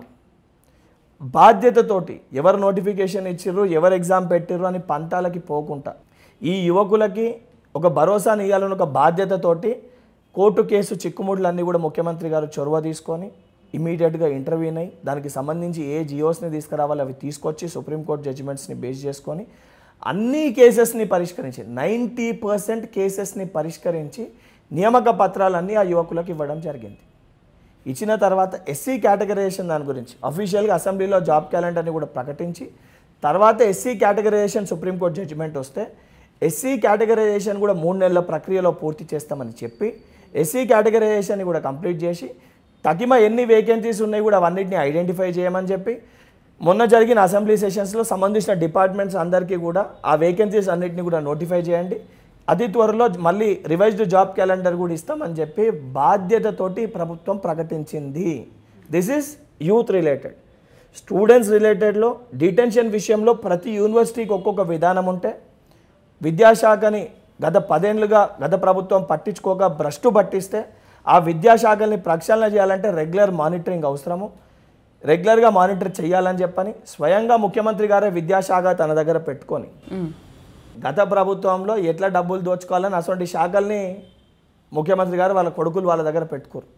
కానీ ముఖ్యమంత్రి గారు విద్యార్థుల భవిష్యత్తుని వారి దృష్టిలో పెట్టుకొని విద్యాశాఖని వారి దగ్గర పెట్టుకొని ఆ విద్యాశాఖని ఇమ్మీడియట్గా మానిటర్ చేస్తూ 10 ఏళ్లుగా పెంచని మెస్ ఛార్జీలని, డైట్ ఛార్జీలని 50%, 90%, 200% ఛార్జీలని పెంచి అవన్నిటిని ప్రక్షాళన చేసి దాన్ని రెగ్యులర్ మానిటరింగ్ చేసి కొత్త స్కూల్స్ని నియోజకవర్గానికి ఒక ఇంటర్నేషనల్ తరహా మోడల్ స్కూల్ని స్టార్ట్ చేయడానికి 200 నుంచి 250 కోట్లు ప్రతి నియోజకవర్గానికి శాంక్షన్ చేసి దాని కన్స్ట్రక్షన్ ప్రారంభించి అటు ఎల్కేజీకి వెళ్ళి పీజీ వరకు డిటెన్షన్ విధానాన్ని స్ట్రీమ్లైన్ చేసి అన్ని యూనివర్సిటీస్లో ఒకటే విధానం తీసుకొని వచ్చే విధంగా చొరవ తీసుకొని బాధ్యతతోటి అటు విద్యార్థుల భవిష్యత్తు కోసం ఆలోచిస్తున్న ప్రభుత్వం ప్రజాప్రభుత్వం. ఇంత క్లియర్గా మేము 16 మంత్స్లో మేము ఇంత చేసినామని అంటే 5 ఇయర్స్లో 100% we will clear every issue madam. Everything will be resolved. ఇవన్నీ కూడా ఎందుకు ఆలస్యం అవుతుంది అని అంటే 10 ఇయర్స్కి వెళ్ళి దీన్ని పట్టించుకోలే. 10 ఇయర్స్కి వెళ్ళి కంప్లీట్గా దీన్ని మైనస్లోకి తీసుకుపోయారు. 0 కూడా కాదు, -100లోకి తీసుకుపోయారు. 10 ఇయర్స్లో సాల్వ్ చేయనివి ఈ 5 ఇయర్స్లో మొత్తం సాల్వ్ చేస్తారా? అది వీలైనంత మటుకి అన్నిటినీ పరిష్కరించాలని చెప్పే కదా ఇమ్మీడియట్గా రెగ్యులర్ మానిటరింగ్ చేసి ఒక్కొక్కటి రిజాల్వ్ చేసుకుంటూ వస్తుంది. 16 మంత్స్ అవుతుంది. ఇప్పటి వరకు మీరు ఇచ్చిన సూపర్ 6 హామీల్లో ఏదీ నెరవేర్చలేదు. ఫస్ట్ ఆఫ్ ఆల్ బయట ఎక్కువగా వినిపించేది ఏంటంటే పెన్షన్దారులు లేదు మాకు 4,000 ఇస్తా అన్నారు కదా అని చెప్పేసి చాలామంది పెన్షన్దారులు మాత్రమే కాంగ్రెస్ ప్రభుత్వానికి ఓటేశారు, గెలిపించారు. ఇన్ని రోజులు అవుతున్నప్పటికీ కూడా వాళ్ళ ఆవేదన ఏంటంటే ఇంతవరకు పెన్షన్ లేదు, స్కూటీ అన్నారు, తులం బంగారం అన్నారు, ఇంకేదో అన్నారు. ఈ మూడే ఇంకేమనలే. ఫ్రీ బస్ మాత్రం వచ్చింది. 500 రూపాయల గ్యాస్ సిలిండర్, 200 యూనిట్ల ఉచిత కరెంటు, ఇప్పుడు నిన్న గిరిజనుల కోసం వాళ్ళకి వాటర్ సప్లై కోసం ప్రారంభించిన పథకము, ఏదైతే సంబంధించి విద్యార్థుల కోసం స్కూల్స్ని ఇంటర్నేషనల్ తరహా మోడల్ స్కూల్స్ని స్థాపిస్తామని చెప్పినాం, ప్రారంభించడం జరిగింది. ఇంటిగ్రేటెడ్ స్కూల్స్ తీసుకొని రావడం జరిగింది. ఏదైతే ఉన్న టీజీపీఎస్సీని ప్రక్షాళన చేస్తామని చెప్పడం జరిగింది. గ్రూప్ 1, గ్రూప్ 2, గ్రూప్ 3 అవన్నీ ఇస్తామని చెప్పినాము. దాని ప్రకారంగా నోటిఫికేషన్స్ ఇచ్చి అవన్నిటిని కూడా పరిష్కరించి ప్రక్షాళన చేసి ఆ నోటిఫికేషన్స్ ఇవ్వడం జరిగింది. ఇందిరం ఇల్లు కట్టిస్తామని చెప్పినాము, ఇందిరం ఇల్లు ప్రారంభించడం జరిగింది. ఏదైతే ధరణిని కూడా తీసి సమస్యలన్నీ పరిష్కరించడానికి కొత్త పోర్టల్ తీసుకొని వస్తామని చెప్పినాం, భూభారతి పోర్టల్ తీసుకురావడం జరిగింది. ఇప్పుడు నేను చెప్తుంటే మీరే మధ్యలో ఇది చేసినాం తీసుకొచ్చినాం అని చెప్పి చెప్తుండ్రు. ఇప్పుడు చేసే ప్రతి దాన్ని కూడా ఇచ్చిన ప్రతి హామీని కూడా ఒకటొకటిగా దానికంటే ముఖ్యంగా రైతులకి రుణమాఫీ చేస్తామని చెప్పినాము. సరే వాళ్ళ ప్రకారంగా వాళ్ళు 10 ఏళ్ళలో చేసిన దానికంటే ఒకటేసారి ఎక్కువనే చేసినామని ఉంది కదా, ఫిగర్ అయితే ఉంది కదా మేడం అమౌంట్ది. సరే వాళ్ళు ఏదన్నా కూడా వాళ్ళు 10 ఏళ్ళలో వాళ్ళు కూడా చెప్పారు. సరే ఈ హామీలే అంటే ఈ హామీలు వాళ్ళు కూడా వాగ్దానం చేశారు మేడం. కాంగ్రెస్ పార్టీ మేనిఫెస్టో ఇచ్చినాక ఆ మేనిఫెస్టోకి ఇంకొక ₹0.50 ఎక్కువనే పెట్టి, అంటే మేము 4,000 రూపాయలు పెన్షన్ ఇస్తామంటే 5,000 రూపాయలు పెన్షన్ ఇస్తామని, మేము 12,000 రూపాయలు మేము 14,000 ఇస్తామా, వాళ్ళు 15 మాకంటే 2,000 ఎక్కువ ఇస్తామని చెప్పి వాళ్ళు ప్రతి దాంట్లో వాళ్ళు మాకంటే ఎక్కువనే వాగ్దానం చేశారు. వాళ్ళు చేశారు, బీజేపీలు కూడా చేశారు. మరి ప్రజలు ఎందుకు నమ్మలే మేడం వాళ్ళని? మాకెందుకు ఓట్లు వేసారు? అంటే కాంగ్రెస్ పార్టీ అంటే నమ్మకం, చెప్పింది చేస్తుందని ఒక నమ్మకంతో ప్రజలు మాకు ఓటేశారు. ఈరోజు కూడా ఆ నమ్మకాన్ని నిలబెట్టుకోవాలనే వాస్తవ పరిస్థితులు ప్రజలకి మేము వివరిస్తున్నాము. మేము కేసీఆర్ గారి లెక్క ఇంటికొక ఉద్యోగం ఇస్తామని చెప్పి అసెంబ్లీ సాక్షిగా నేను ఎప్పుడు చెప్పినా అని చెప్పి మేము అట్లా మాటలు మాట్లాడతలేం మేడం. దళితుని ముఖ్యమంత్రి చేస్తా, తల నరుక్కుంటా లేకపోతా అని చెప్పి స్వయంగా తనే ముఖ్యమంత్రి స్థానంలో కూర్చొని ఒక దళిత డిప్యూటీ సీఎంని చేసి ఆ స్థానంలోకి వెళ్ళి తొలగించి అవు చేస్తా అని చెప్పి మేము ఒక పోగడతోటి మేము పోయి మాట్లాడతలేం మేడం. మేము వాస్తవాలు చెప్తున్నాం. మా ముఖ్యమంత్రి గారు రాష్ట్ర పరిస్థితి వాస్తవాలు వివరిస్తారు, ఎక్స్ప్లెయిన్ చేస్తారు. చెయ్యము అని అంటలే, 100% చేస్తాము, పరిస్థితి ఈ రకంగా ఉన్నాయి, ఒక్కొక్కదాన్ని చక్కదిద్దుకుంటూ వస్తున్నామని చెప్పి ఎక్స్ప్లెయిన్ చేస్తున్నారు. అండ్ ఇచ్చిన 6 గ్యారెంటీల్లో మీరు అన్నట్టు తులం బంగారము, మహిళలకి ఆ పెన్షన్, మహిళలకి 2,500 రూపాయలు. స్కూటీ దానికి సంబంధించి దాన్ని ఎవరికి ఇవ్వాలి, ఎంతవరకు ఇవ్వాలి, బీపీఎల్ బిల్లు ఎంతమంది ఉన్నారో అవన్నిటిని చేసి 100% చేస్తారు మేడం. యువ వికాసం ఇచ్చినాం కదా, యువ వికాసం సంబంధించి ఇప్పుడు ప్రతి మండలంలో ప్రతి నియోజకవర్గంలో దాదాపు 6,000 పైన మంది స్టూడెంట్స్ ఏదైతే వచ్చేటట్టు యువ వికాసం పథకాన్ని కూడా తీసుకొని వచ్చినాము. అది యువకుల కోసమే కదా. సరే తీసుకొని వచ్చారు, హామీలన్నీ ఇచ్చారు, ఎలక్షన్కి ముందు హామీలు అయితే ఇచ్చారు. బట్ మొన్న రీసెంట్గా రేవంత్ రెడ్డి కామెంట్స్ కూడా విన్నాము, డబ్బులు లేవు, ఎక్కడి నుంచి తేవాలి, వడ్డీలు కట్టడానికే సరిపోతున్నాయి అని మీరు అంత ఓపెన్ స్టేట్మెంట్ ఇచ్చారు కదా. ఓపెన్ స్టేట్మెంట్ ఇస్తే ప్రజలు ఏమనుకుంటారు, అసలు వీళ్ళ దగ్గర డబ్బులు లేవు, మరి మాకేం ఇస్తారు, మాకేం చేస్తారు, అసలు ఈ రాష్ట్రాన్ని ఏం చేస్తారు, మరి ఈ 5 ఏళ్ళు రాష్ట్రాన్ని ఏం చేయబోతున్నారు, డబ్బులు లేవు అని అంటున్నారు. లేనిది కూడా ఉంది అని చెప్పి అబద్ధాలు చెప్పమంటారా? సరే డబ్బులు లేవు, ఎక్కడి నుంచి తీసుకొస్తున్నారు, ఏం చేయబోతున్నారు మేడం? They are trying. దానికి సంబంధించి మేధావులు, నిపుణులు, దానిపైన అవగాహన ఉన్న ఆఫీసర్లు, సుదీర్ఘంగా వీటిపైన అవగాహన ఉన్న ఏదైతే మాకు ఆర్థిక శాఖ మంత్రిగా బట్టి విక్రమార్క గారు, దాన్ని పర్యవేక్షించడానికి ఇటువంటి విషయాల్లో సంపూర్ణ అవగాహన ఉన్న దామోదర్ రాజనరసింహ గారు, ఇటువంటి మేధావులు ఎంతోమంది క్యాబినెట్లో ఉన్నారు. వాళ్ళందరూ కూడా ఏ రకంగా రెవెన్యూని జనరేట్ చేయాలి, ఏ రకంగా ఇవన్నిటిని పరిష్కరించాలని చెప్పి వాళ్ళు ఫాలో అప్ చేస్తూ ఒక్కొక్కటిగా చేసుకుంటూ వస్తుండ్రు. ముందు రుణమాఫీ విషయంలో కూడా చేయలేరు, సాధ్యమే కాదు అన్నారు. ఏడికెళ్ళి తెస్తారు డబ్బులు అన్నారు, చేసారు కదా. ఇప్పుడు దేనికన్నా కూడా ఎందుకు వాస్తవం చెప్తున్నారు అని అంటే, ప్రతిపక్ష పార్టీలైన బీఆర్ఎస్ పార్టీ కానీ బీజేపీ పార్టీ కానీ ఏ ఒక్కరోజన్నా ఏ స్కీమ్ పైన వారు ఇది మంచి పథకం మంచిగా చేసిరని వాళ్ళు అప్రిషియేట్ చేసిరా మేడం? ఈ రోజు అటు వరకు నేను మీకు 10 విషయాలు చెప్తా మేము అప్రిషియేట్ చేసినాయి. మేము ప్రతిపక్షంలో ఉన్నప్పుడు స్టూడెంట్ ఇష్యూస్ కానీ, రైతు బంధు కానీ, దళిత బంధు కానీ, ఇటువంటి ఏ ఇష్యూస్ పైన చేసినప్పుడు మేము అప్రిషియేట్ చేసినాం. అప్రిషియేట్ చేస్తూ దీని ఎలక్షన్ స్టంట్ కోసం చేయకండి, అందరికీ చేయండి అని చెప్పినాం. మీకు చిన్న ఉదాహరణ చెప్తా మేడం. దళిత బంధు స్కీమ్ తీసుకొచ్చినప్పుడు బీఆర్ఎస్ పార్టీ 17 లక్షల మంది దళితులకి ఈ స్కీమ్ వర్తిస్తుందని చెప్పి హుజరాబాద్ ఉప ఎన్నికల సమయంలో, ఎందుకంటే నేను ఆడ క్యాండిడేట్గా పోటీ చేసిన వాడు చెప్తున్నా, 17 లక్షల మందికి ఈ స్కీమ్ వల్ల లబ్ధి పొందుతారని చెప్పి తీసుకొని వచ్చారు. దళిత బంధు స్కీమ్ హుజరాబాద్లో ఇచ్చారు, మొత్తం 30,000 కుటుంబాలకు ఇచ్చారు. అందులో హుజరాబాద్లోనే 25,000 కుటుంబాలకు ఇచ్చారు. జస్ట్ అది పైలట్ ప్రాజెక్ట్ కింద ఇచ్చినట్టున్నారు. మీకు అదే చెప్తున్నా మేడం. దాని తర్వాత 3 ఏళ్ళు టీఆర్ఎస్ ప్రభుత్వం ఉండే, 3 ఏళ్ళలో రూపాయి కేటాయించలేదు దళిత బంధుకి. ఎందుకు కేటాయించలేదు మేడం? మళ్ళీ అంటే ఆ రకంగా వాళ్ళు చేసినట్టు చేయమంటారా? అంటే నామమాత్రానికి ఏదో ఇచ్చి మేము ఈ రోజు కూడా గ్రామాలలో కానీ ఎక్కడన్నా కానీ మా ముఖ్యమంత్రి గారు అర్హులైన పేదవారికే ఇల్లు చెందాలే. ఇన్ఫ్యాక్ట్ మా లీడర్స్ కూడా అరే మాది యాక్సెప్ట్ చేయకపోతే ఎట్లా, మా వాళ్ళకి లేదు, అర్హులైన యువకులకే యువ వికాసం రావాలి, అర్హులైన విద్యార్థులకే సంక్షేమ పథకాలు చెందాలి అని ఒక సంకల్పంతో ప్రజాప్రభుత్వం ప్రజల కోసం పనిచేస్తుంటే, ఈ అంశాలపైన చర్చిద్దామని అసెంబ్లీకి రమ్మంటే ప్రతిపక్ష పార్టీ నాయకుడు ఇంట్లో అంటాడు. అసెంబ్లీకి రానికి శాత కాదు కానీ పోయి పబ్లిక్ మీటింగ్లో ఏది పడితే అది మాట్లాడతాడు. 10 ఏళ్ళు వాళ్ళు నిజంగా ఈరోజు ఏదైతే వాళ్ళ సమస్యలు లేవనెత్తుతుర్రో, సర్పంచ్లకి పైసలు ఇవ్వలేదంటే ఎవరు మేడం ఆపింది? ఈరోజు ఆ పరిస్థితి ఎందుకు వచ్చింది? ఇప్పుడు డిఏల సమస్యలు ఇవన్నీ ఉన్నాయి, మరి మీ హయాంలో ఎందుకు ఇవ్వలేకపోయినరు? ఎందుకు ఏజ్ అనేది పెంచిర్రు? అప్పుడు ఎవరైతే సంబంధించి అందరూ కూడా రిటైర్ అయ్యేది ఉంటే ఎందుకు ఏజ్ పెంచిర్రు? ఎందుకు ఈరోజు ఈ సమస్యలన్నీ కూడా వచ్చినాయి? ఈ సమస్యలన్నిటికీ కారకులు ఎవరు? నిజంగా తెలంగాణ రాష్ట్రంలో ఈరోజు తెలంగాణ రాష్ట్రాన్ని అప్పులపాలు చేసింది ఎవరు? కాళేశ్వరం ప్రాజెక్టు ద్వారా ఏం లబ్ధి చెందింది? కాళేశ్వరం ప్రాజెక్టు కూల్తే, పిల్లర్ కుంగితే, ఒక పిల్లర్ కుంగింది ఏమవుతుంది అని అంటుండే, ఒక బిల్డింగ్ కట్టుకుంటుంటే ఎక్కడన్నా కూడా ఒక పిల్లర్ కుంగితే దాన్ని దాని లోపాలు అంటారా? లేదా ఒక పిల్లర్ కుంగిందని కూలగొట్టుకొని మళ్ళీ పిల్లర్ వేసుకుంటారా మేడం? చెప్పండి. మొత్తం బిల్డింగ్ కూలగొడతారా లేకపోతే పిల్లర్ తీసేస్తారా?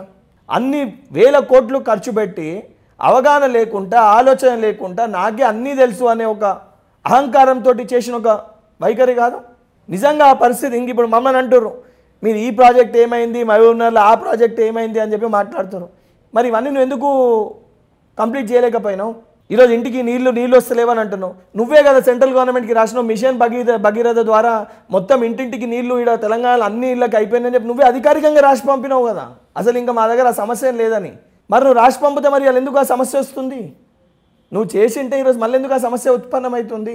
ఈరోజు ఇంద్రమ్మ ఇల్లుకి ఇంతమంది ఉన్నారు లబ్ధిదారులు అంటే మరి నువ్వు 10 ఏళ్ళలో ఇచ్చి సావలేదు కదా.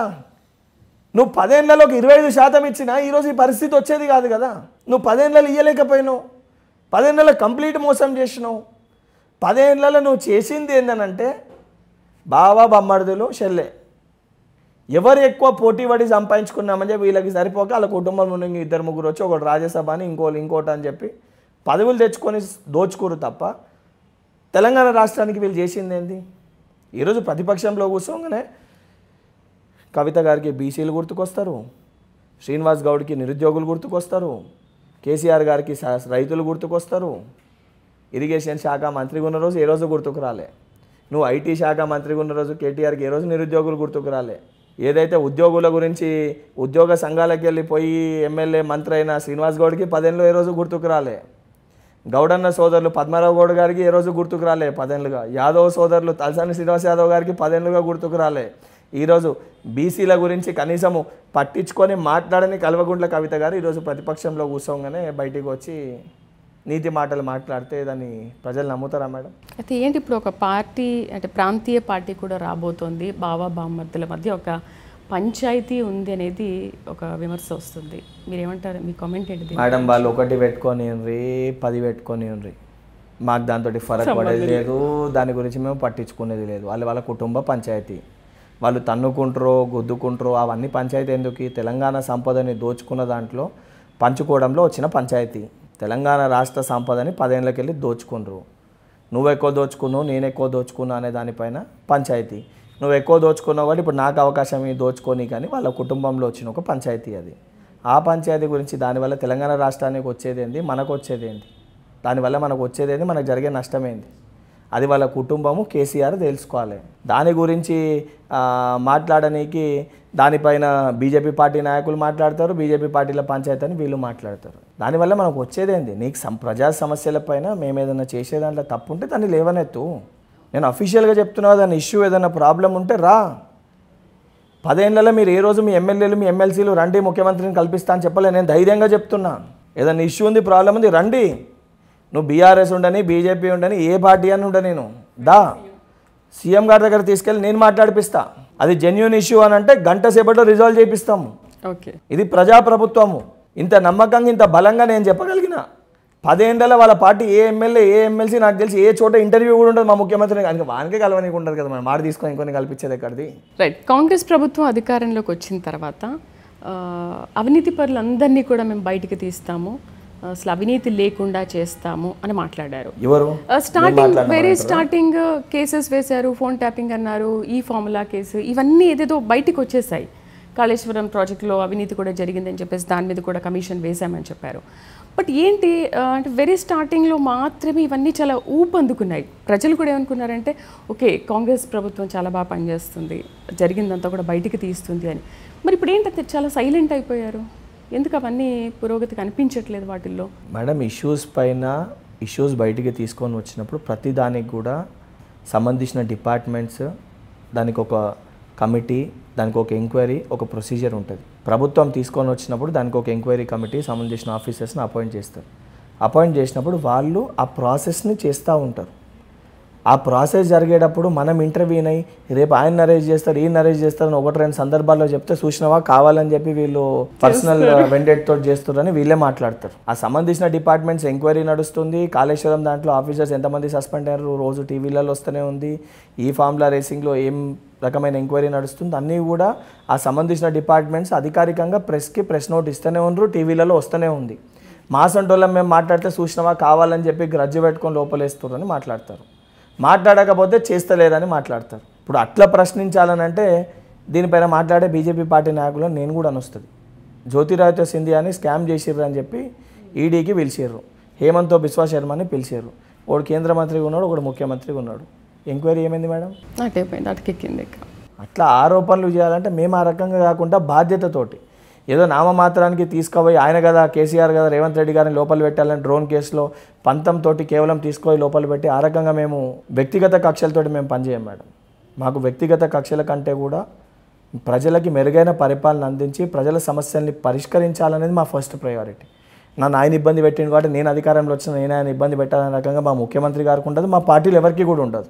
మా ఫస్ట్ ప్రయారిటీ నిజంగా కక్ష రాజకీయాలు చేయాలని ఉంటే ఆ కుటుంబాన్ని మొత్తం కూడా ఇప్పటివరకు ఎప్పుడో first priority double bedroom first guarantee అది చేస్తుండే. ఈరోజు నిజంగా ఒక గ్యారంటీ మేము నెరవేర్చకుండా బాధపడుతున్నామంటే అదే గ్యారంటీ. డబుల్ బెడ్రూమ్ ఇల్లు కట్టిస్తామని చెప్పి కట్టించాలని లోపల పెట్టలేకపోయినా అది దాని ఒకటే ఈరోజు నేను కూడా బాధపడుతున్నాను. నేను కూడా 1-2 సందర్భాల్లో ముఖ్యమంత్రి గారితో విషయం మాట్లాడితే వారు నాతో అదే అన్నారు, మనము కక్షపూరిత రాజకీయాలు కాదు, మన ఫస్ట్ ప్రయారిటీ ప్రజలకి మెరుగైన పరిపాలన అందించాలి, మనం ఇచ్చిన గ్యారంటీల్ని అమలు చేయాలి. ఆల్రెడీ ప్రజలు వాళ్ళని చెప్పుదెబ్బ కొట్టి వాళ్ళని ఓడగొట్టి పార్లమెంట్లో 0 ఇచ్చి వాళ్ళకి తగిన గుణపాఠం చెప్పారు. చట్టం తన పని తాను చేస్తుంది, సంబంధించిన డిపార్ట్మెంట్స్ ఎంక్వైరీ చేసి ఏ రకంగా చేయాలో వాళ్ళు చేస్తారు. కానీ మనము దానిపైన ఆలోచించడం కంటే ప్రజలకి మనం ఇచ్చిన గ్యారంటీలను ఇంప్లిమెంట్ చేయడంలో ఏ రకంగా తెలంగాణ ఆర్థిక పరిస్థితిని ఇంకా బలపరచగలుగుతామో ఆ దిశగా మనం ఆలోచించి పనిచేయాలని చెప్పి వారు అనేక సందర్భాల్లో నాసొంటి ఎవరైతే యంగ్స్టర్స్ ఉన్నామో మాతో మాట్లాడిన సందర్భాల్లో కూడా వారు ఇదే రకంగా మాకు చెప్పారు. ఎందుకంటే మా ముఖ్యమంత్రి గారి విధానం ఆ రకంగా ఉంది. మా డిప్యూటీ సీఎం గారు కూడా ఏ రకంగా 1వ తారీఖు ఉద్యోగులకి జీతాలు ఇవ్వాలి, ఏ రకంగా పిల్లలకి పౌష్టికాహారం పెట్టే మెస్ ఛార్జీలు కానీ డైట్ ఛార్జీలు కానీ ఆ బిల్లు పెండింగ్ లేకుండా అవన్నీ గ్రీన్ ఛానల్లో ఎట్లా డబ్బు పంపాలి అనే దానిపైన దృష్టి పెడుతున్నారు మేడం. అడ్మినిస్ట్రేషన్ పైన మేము దృష్టి పెడుతున్నాం. We're trying to bring a change. నిజంగా ప్రతి తల్లి తెలంగాణ ఏ రకంగా ఉండాలి అని కలగని వాళ్ళ యొక్క పిల్లల్ని పంపించిందో తెలంగాణ యాజిటేషన్స్కి, ఆ కళల్ని నెరవేర్చడానికి మేము కంకణబద్దులై పనిచేస్తున్నాము. దాన్ని తట్టుకోలేక జీర్ణించుకోలేక ఇవాళ పడిపోతుంది, రేపు పడిపోతుంది, ప్రభుత్వం ఎల్లుండి పడిపోతుంది, వీళ్ళ పార్టీలో వాళ్ళు లేరు. ఇది కూడా అసలు కాంగ్రెస్ ప్రభుత్వం అధికారంలోకి వచ్చినప్పటి నుంచి కూడా ప్రతిపక్షాలు పదే ఈ మాట అంటూనే ఉన్నాయి, ప్రభుత్వం తొందరలోనే కూలిపోతుంది అనేసి. ఎప్పటి నుంచి ఈ మాట అంటూనే ఉన్నాయి కదా, మీ ఒపీనియన్ ఏంటి దానిపైన? ఒకటి మేడం, ప్రజలు ఏ ప్రభుత్వాన్ని ఎన్నుకున్నప్పుడు మనకి 5 years టర్మ్ ఇస్తారు. 5 years ప్రజలు ఎన్నుకొని మనల్ని గెలిపించినప్పుడు ఆ 5 సంవత్సరాలు ఆ సమస్యలపైన కొట్లాడాలి. ప్రతిపక్ష పార్టీగా ఉంటే మేము కొట్లాడాలి, సమస్యలు లేవనెత్తాలి, ప్రభుత్వాన్ని నిలదీయాలని ఆలోచన ఉండాలి తప్ప ప్రభుత్వాన్ని కూలగొట్టాలి అని అంటే చాలా క్లియర్గా దట్ ఈస్ అన్ ఇండికేషన్ తప్ప మాకు అధికార దాహం తప్ప ప్రజల పట్ల మాకు చిత్తశుద్ధి లేదనే ఒక వైఖరి చాలా స్పష్టంగా కనబడుతున్నట్టు. ఆ రకంగా బీజేపీ పార్టీ 8 ఎమ్మెల్యేలు ఉన్న బీజేపీ పార్టీ మాట్లాడుతుంది, ఇద్దరు కలిసినా కూడా అధికారంలోకి రాలేమని తెలిసి కూడా మాట్లాడతారు బీజేపీ బీఆర్ఎస్ పార్టీ. కానీ మీరు బీఆర్ఎస్ ఒకటే అని బీజేపీ అంటుంది, మళ్ళీ బీజేపీ అలా కాదు వాళ్ళిద్దరు ఒకటే అని. అసలు బీఆర్ఎస్ పేరు అంటేనే బీజేపీ రిస్తదార్ సమితి. అసలు టీఆర్ఎస్ బీఆర్ఎస్గా మారిందే బీజేపీతో ఒప్పందం పెట్టుకొని. బీజేపీ రిస్తదార్ సమితి బీఆర్ఎస్ అంటే వాళ్ళిద్దరూ ఒకటే. వాళ్ళిద్దరూ ఒకటో కాదో ప్రజలు అవి నిర్ణయించే కాంగ్రెస్ పార్టీని గెలిపించారు. ఇన్ని మాటలు మాట్లాడుతున్నారు కదా, మరి ఫార్ములా రేస్ కేసులో ఈడీ కూడా ఇచ్చింది కదా నోటీస్, మరి ఎందుకో ఈడీ అరెస్ట్ చేస్తలేదు, ఈడీ ఎత్తుకోవట్లేదు కేటీఆర్ని? వాళ్ళకు కూడా ఉంది కదా మేడం అవకాశం. కేంద్ర నిధులు కూడా కాళేశ్వరం అనేకమైన ప్రాజెక్టు ఇక్కడ జరిగిన స్కామ్లకి కేంద్రానికి వెళ్ళి కూడా నిధులు వచ్చినాయి కదా, ఇచ్చినామని వాళ్ళే కదా చెప్తారు. మరి ఆ ఇచ్చిన నిధుల్లో స్కామ్ జరిగినప్పుడు వాళ్ళు అక్కడున్న సంస్థలకి లేదా? వాళ్ళకు కూడా ఉంది కదా అవకాశం. బీజేపీలో బీఆర్ఎస్ కలిసి ఉంది అంటారు. 100% వాళ్ళు ఇద్దరు ఒకటే. మనం కాదు, ప్రజలందరూ కూడా నమ్ముతారు వాళ్ళు ఇద్దరు ఒకటే అని. రైట్. అందాల పోటీల గురించి అవి స్టార్ట్ అయినప్పటి నుంచి ఒకటే విమర్శలు వస్తూనే ఉన్నాయి ప్రతిపక్షాల నుంచి. ముందు అందాల పోటీలు కాదు, అగ్ని జ్వాలలు చెలరేయకుండా చూసుకోండి. అండ్ పొన్నం కూడా ఆ విషయం మాట్లాడారు, మీరు దీన్ని కూడా అసలు రాజకీయం చేయాలి. ప్రతిపక్షాలు మన కేటీఆర్ కూడా మాట్లాడినట్టున్నారు. అందాల పోటీల మీద ఉన్న దృష్టి మీకు ప్రజల పాలన మీద లేదు. మేడం, ఎక్కడ ఏ ఇన్సిడెంట్ జరిగినా, ఎక్కడ ఏ ప్రాబ్లం అయినా ఫస్ట్ ప్రభుత్వంలో ఉన్న మంత్రులు అధికారులు ఇమ్మీడియట్గా స్పాంటేనియస్గా రియాక్ట్ అయ్యి ఆ సమస్యని అక్కడ ఉన్న ప్రజల పక్షాన ఆ సమస్యని పరిష్కరిస్తున్న ప్రభుత్వం ఈ ప్రజాప్రభుత్వం. కానీ ఎప్పుడు ఇంట్లో కూర్చొని ప్రెస్ మీట్లు పెట్టుకుంటూ ట్విట్టర్లో ట్వీట్లు చేసుకుంటూ బావ బొమ్మడిదుల మధ్యలో పోటీ పడుతూ బావ ప్రెస్ మీట్ పెడుతున్నట్టే బొమ్మడిది 2 గంటల ముందు ప్రెస్ మీట్ పెట్టి ఈయన మాట్లాడాలనుకుంటుంది, ఆయన మాట్లాడి అంతర్గతంగా ఆ కుర్చీ కోసం అవుతున్న పంచాయతీ వాళ్ళది. అది బీజేపీలో కానీ బీఆర్ఎస్లో కానీ మాలోని కుమ్ములాటలు ఉన్నా మేము మా పీసీసీ అధ్యక్షుడిని ఒక బీసీ బిడ్డని మహేష్ కుమార్ గౌడ్ గారిని చేసుకోగలిగినాము. ముఖ్యమంత్రిని మేము నిర్ణయించుకోలేమంటే మాతో పాటు ఇతర రాష్ట్రాలు ఎక్కడైతే ఎన్నికలైనాయో అవన్నీ రాష్ట్రాల కంటే బీజేపీ అధికారంలో వచ్చిన రాష్ట్రాల కంటే 2 రోజుల ముందే మా ముఖ్యమంత్రి గారిని ప్రకటించుకొని మా క్యాబినెట్ ఏదైతే మా మినిస్టర్స్ని ప్రకటించుకొని మేము ప్రమాణ స్వీకారం చేసుకోగలిగినాము. బీజేపీ పాలిట రాష్ట్రాలు ఒక 3-4 రోజులు డిలే అయినాయి మాతో పాటు ఎలక్షన్ అయిన రాష్ట్రాలకి. కేవలం ఆరోపణలు చేసి ఎట్ల బురద జల్లాలి, వీళ్ళంతా కుటుంబ సభ్యులు లెక్క కలిసిమెలిసి ఉన్నారు, అందరూ ఒకటే స్టేజ్ పైన ఒకళ్ళొకరి గురించి మంచిగా మాట్లాడుకుంటారు అని చెప్పి జీర్ణించుకోలేక తట్టుకోలేక ఒక అక్కస్సుతోటి విషం జిమ్మే ప్రయత్నం వీళ్ళు చేస్తారు తప్ప వాస్తవానికి పంచాయతీల గురించి మాట్లాడాలంటే నేను వాళ్ళ పార్టీల గురించి నాకు అవసరం లేదు, మీరు ప్రస్తావించారు కాబట్టి చెప్తున్నా. ఒక పార్టీ అధ్యక్షుడిని ఎన్నుకోలేకపోతున్నారు బీజేపీ పార్టీ. అటు పాయల్ శంకర్ని ఎక్కడ అధ్యక్షుని చేస్తారని చెప్పి మహేశ్వర్ రెడ్డికి పంచాయతీ, ఇటు ఈటెల రాజేందర్కి ఎక్కడ ఇంపార్టెన్స్ ఇస్తారని చెప్పి బండి సంజయ్కి పంచాయతీ, రాజా సింగ్ని పట్టించుకుంటారని చెప్పి కిషన్ రెడ్డికి పంచాయతీ. పట్టుమని చెప్తే 10 మంది లేరు, 10 మంది 10 దిక్కుల పంచాయతీలు ఉన్నాయి. మా కాంగ్రెస్ పార్టీ సముద్రము. మాకు నియోజకవర్గానికి 3-4 సీనియర్ అనుభవం ఉన్న పెద్ద నాయకులు ఉన్నారు. 10 మంది ఉన్న మా 10 మంది ఉన్న కాడనే గంత పంచాయతీ ఉంటే, తొప్పక్కుమని చెప్పి 4 ఉన్న కుటుంబంలోనే అన్ని పంచాయతీలు ఉంటాయి. ఇంత పెద్ద సముద్రంలో చిన్న చిన్న సమస్యలు ఉంటే దాన్ని భూతద్దంలో పెట్టి చూపిస్తే మరి వాళ్ళ సమస్యల్ని ఏ అద్దంలో పెట్టి చూపించాల్సి వస్తుంది మేడం? సరే, మీరు వాళ్ళ గురించి మాట్లాడుతున్నారు, మీలో అసలు అంతర్గతంగా ఎటువంటి చర్చలు లేవు, కుమ్ములాటలు లేవని మాట్లాడుతున్నారు. బట్ ఎందుకు మంత్రివర్గ విస్తరణ అనేది ఎందుకు ఇంత లేట్ అవుతుంది? రేపో మాపో అని అంటారు, మళ్ళీ ఇంకా దాన్ని అసలు అధికారికంగా ఎప్పుడైనా ముఖ్యమంత్రి గారు కానీ లేదా మా ఏఐసిసి అధ్యక్షులు కానీ లేదా ఆర్గనైజేషనల్ ఇన్ఛార్జ్ గారు కానీ ఎవరన్నా రేపో మాపో అని వాళ్ళు ప్రకటించిర్రా? వాళ్ళు ఇచ్చిర్రా స్టేట్మెంట్? ఢిల్లీకి మా పార్టీ నాయకులు వేరే విషయం గురించి మాట్లాడకపోతే ఇక్కడ దాన్ని మంత్రివర్గ విస్తరణకి మాట్లాడుకుని వేరేనే వేసుకుంటారు. ముఖ్యమంత్రి గారు, డిప్యూటీ సీఎం గారు ప్రభుత్వ సంక్షేమ పథకాల గురించి కూర్చొని మాట్లాడుకుంటే పొద్దున్నకెళ్ళి సాయంత్రం వరకు ఏ రకంగా ఆర్థిక పరిస్థితుల్ని చక్కదిద్దాలని చెప్పి వారు లోపల ఒకటి మాట్లాడితే బయట మంత్రివర్గం పైన చర్చ నడుస్తుంది, కుమ్ములాట నడుస్తుంది. అపాయింట్మెంట్ దొరకట్లేదు అని అంటున్నారు కదా మేడం. అపాయింట్మెంట్ ఢిల్లీకి వెళ్ళినప్పుడు ఢిల్లీ వాళ్ళు చెప్పిర్రా లేకపోతే పోయిన వాళ్ళు చెప్పిర్రా? వీళ్ళకి కేసీటోళ్ళకి ప్రతిపక్షాలు అదే మాట్లాడుతున్నారు, అదే చెప్తున్నారు. మరి వాళ్ళకి ఎవరు చెప్పారు? పైన వాళ్ళు చెప్పిర్రా, ఇక్కడ వాళ్ళు చెప్పిర్రా? వీళ్ళకి అవగాహన లేకుండా, ఆలోచన లేకుండా. అండ్ ముఖ్యమంత్రి గారు వెళ్ళి రాహుల్ గాంధీ గారిని కలిసిన ప్రతిసారి ఫోటో దిగి పెట్టుకున్నా కలిసినా అని చెప్పండి మేడం. అంటే మా పార్టీ నాయకుని మేము వెళ్ళి పార్టీ విషయాల గురించి చర్చిస్తే కూడా మేము కలిసినాము అని చెప్పి ఫోటో దింపుకొని పెట్టుకుంటారా? చెప్పండి. అవసరం లేదు. దాన్ని కూడా వీళ్ళు ఇప్పుడు నేను కూడా చెప్పొస్తుంది, బామ్మర్దులు కలిసి కేసీఆర్ని నూకేస్తేనే నడ్డిబోకి ఎరిగింది, అందుకే పెద్ద ఆ సీంట్లో అనడం నేను కూడా చెప్పొస్తుంది. ఆరోపణలు చేయాలంటే నేను కూడా 100 చెప్పొస్తుంది. అందుకే బామ్మర్దులు పెద్ద ఆయన కూర్చొని ఒక కాడ ఫోటో లేదు ఇప్పటివరకు, ఏడొచ్చినా కూడా వేరే వేరే ఉన్నారని చెప్పి చెప్పొస్తుంది. వాస్తవం అయిపోతుందా? బిడ్డ ఇంటికి పోయి లొల్లి పెట్టుకుందని చెప్పొస్తుంది. లేదా హరీష్ రావు పోయి బీజేపీతో మాట్లాడి కవితను జైల్లో పెట్టించిండని చెప్పొస్తుంది. కాకపోతే ఇటువంటివన్నీ చిల్లర మల్లర మాటలు మాట్లాడి వాళ్ళ పంచాయతీల గురించి మాట్లాడడానికి మాకు టైం లేదు. మేము ప్రజలకి మెరుగైన పరిపాలన అందించి తెలంగాణ ప్రతి తల్లి కళ నెరవేర్చడానికి కంకణబద్దులై మా ప్రభుత్వం, మా ప్రజాప్రభుత్వము రైజింగ్ తెలంగాణ, రైజింగ్ హైదరాబాద్ దిశగా మేము పనిచేస్తున్నాము. ఆ చిత్తశుద్ధి బాధ్యతతోటి ప్రజాప్రభుత్వం పనిచేస్తుంది. బల్మూరి వెంకట్ ఎమ్మెల్సీ కాకముందు డాక్టరా? ఇప్పుడు డాక్టరే మేడం. ఇప్పుడు continue my profession, that is my profession. Practice చేస్తలేదంటే ఈ ప్రజాక్షేత్రంలో బిజీ ఉంది, ఉన్న పని దానికి షెడ్యూల్ దానికి నేను వెళ్ళి ప్రాక్టీస్ చేసే సమయం ఉండదు. And doctor is such a kind of profession. రెగ్యులర్గా వస్తున్న ఏదైతే మెడిసిన్స్ పైన కానివ్వండి, వస్తున్న డిసీజెస్ పైన కానివ్వండి, ఎప్పటికప్పుడు we need to update our selfs. మనం ఏదో ప్యారలల్గా రెండూ చేయనికి పోయి మనకి ఇందులో ఉన్న స్ట్రెస్ మనం అక్కడ ప్రాపర్గా ట్రీట్మెంట్ చేయలేకపోతే అది ప్రజల ప్రాణాలకి ఇబ్బంది అవుతుంది. సో నా ప్రొఫెషన్గా మా మదర్ కోసము నన్ను కన్న తల్లి నువ్వు డాక్టర్ కావాలని తన కోరిక ఉండే, తన కోరిక నెరవేర్చడానికి కష్టమైన 5 సంవత్సరాల్లో పూర్తి చేయాల్సింది ఇబ్బంది చేసుకుంటూ ఇది అది బ్యాలెన్స్ చేసుకుంటూ ఒక 6-7 సంవత్సరాలు 7 సంవత్సరాలు ఆలస్యమైన నా డాక్టర్ చదువుని పూర్తి చేసుకున్నా. ప్రజలకి సేవ చేయాలనేది నా ప్యాషన్ ఏదైతే ఉండేనో నా ప్యాషన్ కోసము అది పూర్తి చేసుకుంటూ పాలిటిక్స్లోకి వచ్చి ప్రజలకి సేవ చేయడానికి బాటను ఎంచుకున్నాను. సో కంటిన్యూ చేస్తున్నారు ఇప్పటికీ. ఫ్యామిలీ మా మదర్, మా సంబంధించి మా బ్రదర్, మా అందరు కూడా మా అన్నతోటి వాళ్ళు అక్కడ ఉంటారు. I stay here. అసలు వెంకట్కి టైం దొరుకుతుందా ఫ్యామిలీతో స్పెండ్ చేసే టైం? అన్న పిల్లలకి లేదు, ప్రజలకే ఈ సేవ 100%. వారంలో ఒక రోజు నా ఫ్యామిలీకి కేటాయించుకుంటాను. ఆ రోజు ఏది ఉన్నా కూడా ఇంటికి వెళ్తాను. బికాస్ మా మదర్ ఇప్పుడు షీఈ్ అబౌవ్ 60. సో తను ఆల్మోస్ట్ 60 years వరకు నన్ను, మా అన్నని, మా ఫ్యామిలీని సెట్ చేయడానికి as a single parent she has struggled a lot. So 30 ఏళ్ళు చిన్నపిల్లలేక మా తల్లి ఎట్లయితే మమ్మల్ని చూసుకుందో అదేవిధంగా మా మదర్ వాళ్ళ సిస్టర్, బాబాయ్ కూడా చిన్నప్పుడే చనిపోయినారు.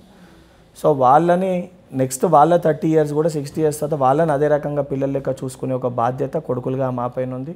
ఆ బాధ్యతని సంపూర్ణంగా వాళ్ళకి ఏ కష్టం రాకుండా చూసుకోవాలని చెప్పి ఫ్యామిలీని చూసుకోవాలని అట్ ద సేమ్ టైం నన్ను ఈ స్థానంలో కూర్చోబెట్టిన నాతోటి ఉన్న నా ఫ్రెండ్స్ కానివ్వండి, ముఖ్యంగా నా ఎన్ఎస్యుఐ మిత్రులు అనొచ్చు, బంధువులు అనొచ్చు, మోర్ దెన్ ఫ్యామిలీ అనొచ్చు, నా ఎన్ఎస్యుఐ సోదరులు ఎవరైతే ఉన్నారో వాళ్ళందరినీ కూడా సముచిత స్థానాల్లో వాళ్ళని కూడా నిలబెట్టి వాళ్ళ కాళ్ళపైన వాళ్ళని నిలబెట్టాల్సిన ఒక బాధ్యత కూడా అందరికీ చాలా చిన్న ఫ్యామిలీ ఉంటుంది. కానీ నాకు వేలాది మందితోటి ఫ్యామిలీ ఉంది నా ఎన్ఎస్యుఐ బృందంతో. వాళ్ళందరినీ కూడా చూసుకున్న ఒక బాధ్యత వాళ్ళ కుటుంబంలో పెద్దగా, అంటే మా ఎన్ఎస్యుఐ కుటుంబంలో 10 ఏళ్ళు అధ్యక్షునిగా ఉన్న పెద్దగా ఆ బాధ్యత కూడా నా పేరు ఉంది. కాబట్టి 100% ఈ 2 రెస్పాన్సిబిలిటీస్ని ఫుల్ఫిల్ చేస్తూ ప్రజలకి ఏదైతే నన్ను నమ్మి వెంకటన్న ఏదున్నా పరిష్కరిస్తాడని చెప్పి ఆ ప్రజల సమస్యల్ని పరిష్కరించడానికి ఈ జీవితం ఆ రకంగా పనిచేయాలని ఒక ఆలోచనతోటి నేను ఉన్నాను. చివరిగా ఆపరేషన్ సింధూర్ గురించి మీ ఒపీనియన్? మేడం, నా individual stand first thing BJP పార్టీకి కానీ ఎవరికన్నా కానీ నేను కోరుకునేది ఒకటే, ప్రపంచవ్యాప్తంగా టూరిస్టులందరూ ఇక్కడికి వచ్చేది India is the safest country అని చెప్పి. అటువంటి యొక్క పరిస్థితిని ఇండియా సేఫెస్ట్ కంట్రీ కాదు అనే ఒక పరిస్థితిని మటుకు క్రియేట్ చేయకూడదు ఎవరున్నా కూడా. అండ్ ఆర్మీకి సంబంధించి రిక్రూట్మెంట్లో అగ్నివీర్ ఏదైతే వారు తీసుకొని వచ్చారో ప్రాపర్ రిక్రూట్మెంట్ చేయక ఏ రకంగా ఇబ్బందులు వస్తున్నాయో క్లియర్గా రిటైర్డ్ ఆర్మీ అఫీషియల్సే చాలా క్లియర్గా చెప్పారు, బెటాలియన్ స్ట్రెంత్ లేదు, ఇబ్బంది అవుతుంది బార్డర్స్లో.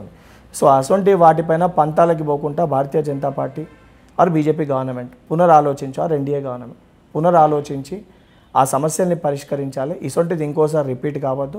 At the same time when it comes భారతదేశం గురించి లేదా మన కంట్రీ గురించి ఫైట్ విషయం వచ్చినప్పుడు irrespective of parties 100% or leader Rahul Gandhi has very క్లియర్గా వారు కూడా చెప్పడం జరిగింది, మేము మీతోటి ఉంటాం, కానీ భారతదేశ తలని మటుకు ఇతర దేశాల ముందు దించుకునే పరిస్థితి మటుకు తీసుకురాకండి.